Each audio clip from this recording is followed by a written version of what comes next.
आज त एउटा एकदमै चाख लाग्दो विषय आयो है। अक्कबरी खुर्सानी खेती गर्ने तरिका रे। हो त नि, अकबरे सुन्दै मुख रसायो। हो नि, नेपालमा त अब कति लोकप्रिय छ यो। यो नोटले चाहिँ कसरी गर्ने भनेर खै के भन्छ हेरौँ न त। एकदम। यो सामान्य खुर्सानी मात्रै होइन, खास अकबरी नै कसरी फलाउने भन्ने हो। यसको तरिका अलि फरक नै हुन्छ क्यारे। हो र, के कुरामा ध्यान दिनुपर्ने रहेछ त? नोटमा के लेख्या छ? पहिलो कुरा त माटो र ठाउँकै बारेमा छ। यसलाई कस्तो भने अलिअलि एसिडिक टाइपको, पानी चाहिँ जम्न नहुने तर चिसो चिसो चाहिँ रहिराख्ने त्यस्तो दोमट माटो राम्रो रे। ए, पानी नजम्ने तर चिस्यान रहने। हो, अनि ठाउँको कुरा गर्दा अलि चिसो खालको मौसम, अनि त्यो घाम चाहिँ टन्न नलाग्ने हल्का छारी भएको ठाउँ राम्रो रे। ए हो र, मैले त खुर्सानी भन्ने बित्तिकै टन्न घाम चाहिन्छ भन्ने सोचेको थिएँ। छहारे? नोटमा त्यही भन्छ। पुरै दिन चर्को घाम लाग्यो भने त्यति राम्रो हुन्न रे अकबरेलाई। ए, यो त थाहै थिएन। अनि पानी नि? पानी कत्तिको चाहिन्छ? धेरै चाहिने हो कि? पानी त खै एकदमै विचार पुर्याउनु पर्छ रे। यसको जरा साह्रै सेन्सिटिभ हुन्छन्। अँ। पानी अलि धेरै भयो कि त्यो जरा कुहिहाल्ने डर हुन्छ रे। तर फेरि माटो सुक्खा पनि हुन दिनु भएन। ए, मतलब ठिक्क चाहियो। हो, ठिक्क। नियमित तर थोरै थोरै। अनि त्यो पानी जाने निकास चाहिँ एकदम राम्रो बनाउनु पर्छ रे। नारु होदो। जरा कुहिने त समस्या सुनिन्छ पनि अकबरेमा।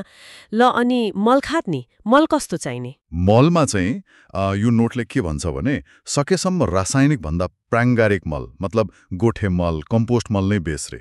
ए, प्राङ्गारिक। हो, खास गरी त्यो फूल फुल्ने बेला अनि फल लाग्ने बेलामा मल थप्यो भने दाना पनि राम्रो लाग्ने, पिरो पनि टन्न हुने भन्छ। ए, पिरो पनि? अनि एउटा के रे लोकल तरिकाको झोल मलको पनि कुरा छ। त्यसले चाहिँ रोगसँग लड्ने क्षमता बढाउँछ रे। स्थानीय विधि पनि रहेछ। राम्रो कुरा हो। अनि रोग किरानी? अकबरेमा केही विशेष समस्या हुन्छ? हुन्छ रे। नोटमा एउटा त्यो ढुसीले लाग्ने डडुवा जस्तै लक्षण देखिने रोगको कुरा छ। त्यसबाट चाहिँ जोगाउनु पर्छ रे। ए, डडुवा जस्तो? त्यसलाई के गर्ने त? त्यसको लागि पनि केही लोकल उपायहरू छन् रे। जस्तै खरानी पानी छड्किने वा तितेपातीको झोल बनाएर हाल्ने। ए, घरेलु उपचार? हो, अनि किरामा चाहिँ त्यो लाही किराले अलि सताउँछ रे। त्यसको लागि पनि यस्तै घरेलु जैविक विधि नै अपनाउनु राम्रो भनेर लेख्या छ। भनेपछि त यो अकबरे खुर्सानी खेती अलि ध्यान दिएर गर्नुपर्ने रहेछ। माटो, पानी, मल, रोग किरा सबैमा अलि विशेष ख्याल चाहिने। हो त नि, सामान्य खुर्सानी जस्तो होइन, यी साना साना कुराले नै फरक पार्छ। यो नोट त एकदमै काम लाग्ने खालको रहेछ। किसानहरूलाई वा घरमै लगाउनेलाई पनि उपयोगी भयो। एकदम। अनि यसले अर्को एउटा कुरा पनि सोच्न बाध्य बनायो नि, होइन त? के कुरा?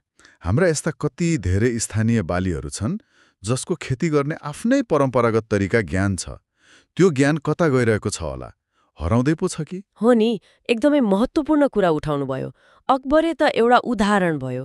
यस्ता कति रैखाने बाली र तिनको खेती गर्ने त्यो पुरानो ज्ञान, त्यसलाई कसरी जोगाउने होला? हो, कसरी जोगाउने, कसरी अहिलेका किसानसम्म पुर्याउने, यो त हाम्रो कृषि, हाम्रो खानासँग जोडिएको गहिरो विषय हो। बिल्कुल। यो त हाम्रो सम्पदा पनि हो, खाद्य सुरक्षाको आधार पनि। निश्चय पनि। यो नोटले त एउटा झिल्को मात्र दियो, तर यस्ता परम्परागत ज्ञानहरूको खोजी गर्नु, तिनलाई लेखेर राख्नु अनि फेरि प्रयोगमा ल्याउनु कति जरुरी छ भन्ने देखाउँछ। हो। यसले एउटा प्रश्न छोडेर गयो। हाम्रो यो रैथाने ज्ञान, यसको संरक्षण अब कसरी गर्ने होला? किन जरुरी छ? यो सोच्नुपर्ने बेला भयो।